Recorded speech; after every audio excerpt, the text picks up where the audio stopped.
The most exciting story in terms of Rice history, I guess, while I was here was remembering the spinning of the Willie statue. I was walking to class one morning, and for some reason the statue was facing the other way, which was a big surprise to us. And then by the time I'd come out of class, they'd already gotten a big crane and were flipping it back the other way, which I thought was premature at best. We had all these blackbirds that came to campus, and they especially loved to roost in the trees right outside of Jones College. And so a trick that the men would play on us is we would be coming out of the college just after dark in the fall and in the spring to go to the library to study, and they would go, and the birds would all poop on us. So we got to where we would carry umbrellas every day. So we would take the umbrellas and we would walk under the trees out of Jones to the library with umbrellas so that the guys couldn't have the birds pooping on us.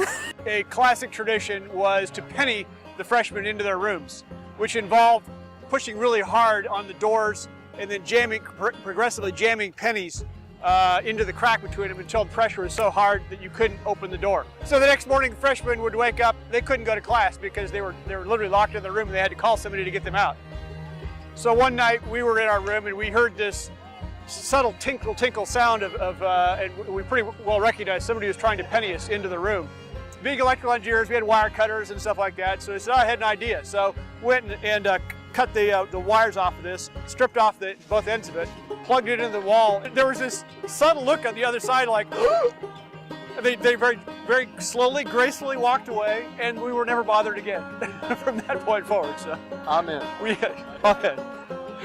People were shuttling back and forth down the long hallways at Weiss, and what they were doing was switching Mark Kilgard and Mike Delene's room with two other friends of ours' room. They switched everything. Polaroids of where the posters were on the walls.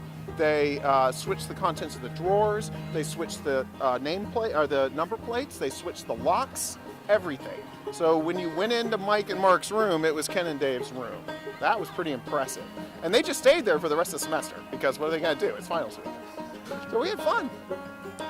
Anything else? No, play safe, make good choices. Thank you, Mark.